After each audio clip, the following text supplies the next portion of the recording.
In this video, I'm going to read for you a very famous English story called The Gift of the Magi. It's a very old story and a beautiful story. And as I read, you will see the text on the screen so you can follow along as I read. You can also pause the video and repeat after me to practice your pronunciation. And also, if you find any new words that you don't know, I encourage you to pause as well and write down the new words and search for them so that you learn some new vocabulary.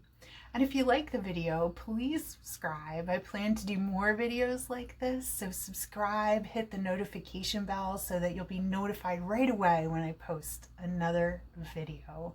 And I hope that you enjoy this story as much as I do. The Gift of the Magi by O. Henry. $1.87. That was all. She had put it aside 1 cent and then another in her careful buying of meat and other food. Della counted it 3 times, $1.87, and the next day would be Christmas. There was nothing to do but fall on the bed and cry, so Della did it. While the lady of the home is slowly growing quieter, we can look at the home. Furnished rooms at a cost of $8 a week. There is little more to say about it. In the hall below was a letter box too small to hold a letter. There was an electric bell, but it could not make a sound. Also, there was a name beside the door. Mr. James Dillingham Young.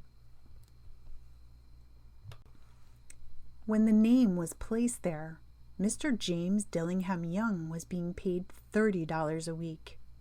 Now, when he was being paid only $20 a week, the name seemed too long and important. It should perhaps have been Mr. James D. Young. But when Mr. James Dillingham Young entered the furnished rooms, his name became very short indeed. Mrs. James Dillingham Young put her arms warmly about him and called him Jim. You have already met her. She is Della. Della finished her crying and cleaned the marks of it from her face. She stood by the window and looked out with no interest. Tomorrow would be Christmas Day, and she had only $1.87 with which to buy Jim a gift. She had put aside as much as she could for months. With this result, $20 a week is not much. Everything had cost more than she had expected. It always happened like that. Only $1.87 to buy a gift for Jim. Her Jim. She had had many happy hours planning something nice for him, something nearly good enough, something almost worth the honor of belonging to Jim. There was a looking-glass between the windows of the room. Perhaps you have seen the kind of looking-glass that is placed in $8 furnished rooms. It was very narrow. A person could see only a little of himself at a time. However, if he was very thin and moved very quickly, he might be able to get a good view of himself. Della, being quite thin, had mastered this art. Suddenly, she turned from the window and stood before the glass. Her eyes were shining brightly, but her face had lost its color. Quickly, she pulled down her hair and let it fall to its complete length. The James Dillingham Youngs were very proud of 2 things which they owned. One thing was Jim's gold watch. It had once belonged to his father, and long ago it had belonged to his father's father. The other thing was Della's hair. If a queen had lived in the rooms near theirs, Della would have washed and dried her hair where the queen could see it. Della knew her hair was more beautiful than any queen's jewels and gifts. If a king had lived in the same house with all his riches, Jim would have looked at his watch every time they met. Jim knew that no king had anything so valuable. So now Della's beautiful hair fell about her, shining like a falling stream of brown water. It reached below her knee. It almost made itself into a dress for her. And then she put it up on her head again, nervously and quickly. Once she stopped for a moment and stood still while a tear or two ran down her face. She put on her old brown coat. She put on her old brown hat. With the bright light still in her eyes, she moved quickly out the door and down to the street. Where she stopped, the sign said, Mrs. Sofroni, hair articles of all kinds. Up to the second floor Della ran and stopped to get her breath. Mrs. Sofroni, large, too white, cold-eyed, looked at her. "Will you buy my hair?" asked Della. "I buy hair," said Mrs. Sofroni. "Take your hat off and let me look at it."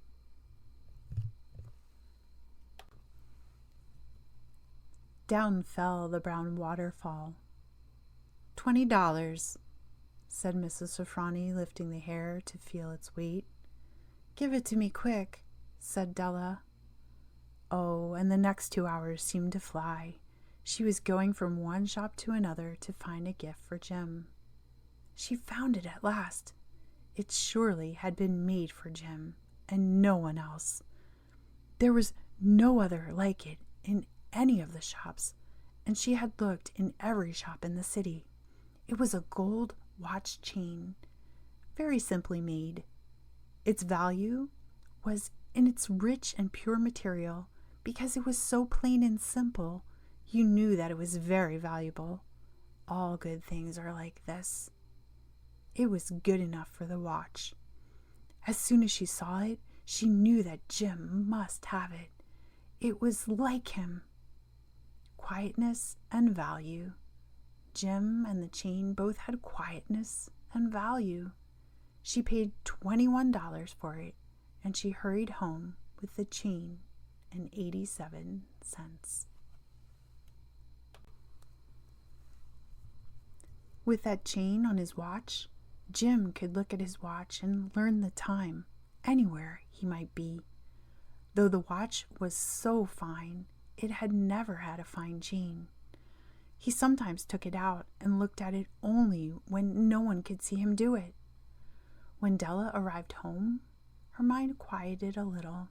She began to think more reasonably. She started to try to cover the sad marks of what she had done. Love and large-hearted giving, when added together, can leave deep marks. It is never easy to cover these marks, dear friends, never easy. Within 40 minutes, her head looked a little better. With her short hair, she looked wonderfully like a schoolboy. She stood at the looking-glass for a long time.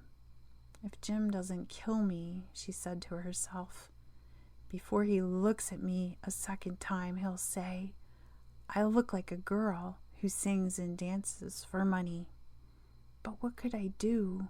Oh, what could I do with $1.87? At 7, Jim's dinner was ready for him. Jim was never late. Della held the watch chain in her hand and sat near the door where he always entered. Then she heard his step in the hall, and her face lost color for a moment. She often said little prayers quietly about simple everyday things, and now she said, "Please, God, make him think I'm still pretty." The door opened and Jim stepped in. He looked very thin, and he was not smiling. Poor fellow, he was only 22, and with a family to take care of. He needed a new coat, and he had nothing to cover his cold hands. Jim stopped inside the door. He was as quiet as a hunting dog when it is near a bird. His eyes looked strangely at Della, and there was an expression in them that she could not understand. It filled her with fear. It was not anger, nor surprise, nor anything she had been ready for. He simply looked at her with that strange expression on his face. Della went to him. "Jim, dear," she cried, Don't look at me like that. I had my hair cut off and sold it. I couldn't live through Christmas without giving you a gift. My hair will grow again. You won't care, will you? My hair grows very fast. It's Christmas, Jim. Let's be happy. You don't know what a beautiful, nice gift I got for you. You've cut off your hair? Jim asked slowly. He seemed to labor to understand what had happened. He seemed not to feel sure he knew. Cut it off and sold it, said Della. Don't you like me now? I'm me, Jim. I'm the same without my hair. Jim looked around the room. You say your hair is gone? He said. You don't have to look for it, said Della. It's sold, I tell you, sold and gone too.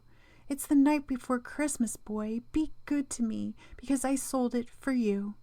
Maybe the hairs of my head could be counted, she said. But no one could ever count my love for you. Shall we eat dinner, Jim?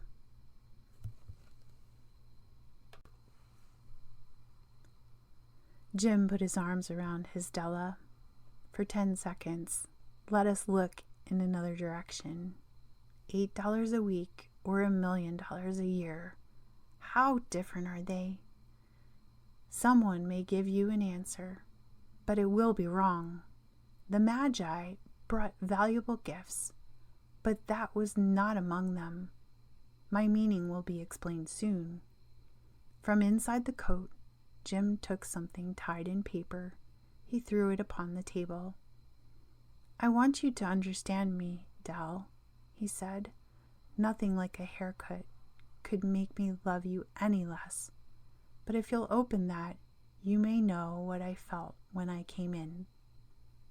White fingers pulled off the paper, and then a cry of joy, and then a change to tears. For there lay the combs that Della had seen in a shop window and loved for a long time. Beautiful combs with jewels perfect for her beautiful hair. She had known they cost too much for her to buy them. She had looked at them without the least hope of owning them. And now they were hers, but her hair was gone. But she held them to her heart, and at last was able to look up and say, My hair grows so fast, Jim. And then she jumped up and cried, Oh, oh! Jim had not yet seen his beautiful gift. She held it out to him in her open hand. The gold seemed to shine softly, as if with her own warm and loving spirit. Isn't it perfect, Jim? I hunted all over town to find it. You'll have to look at your watch 100 times a day now. Give me your watch. I want to see how they look together. Jim sat down and smiled. Della, said he, let's put our Christmas gifts away and keep them a while. They're too nice to use now. I sold the watch to get the money to buy the combs.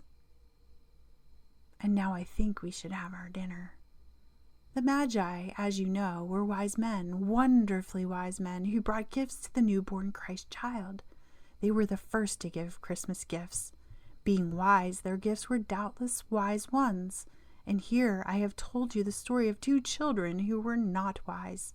Each sold the most valuable thing he owned in order to buy a gift for the other. But let me speak a last word to the wise of these days. Of all who give gifts, these 2 were the most wise.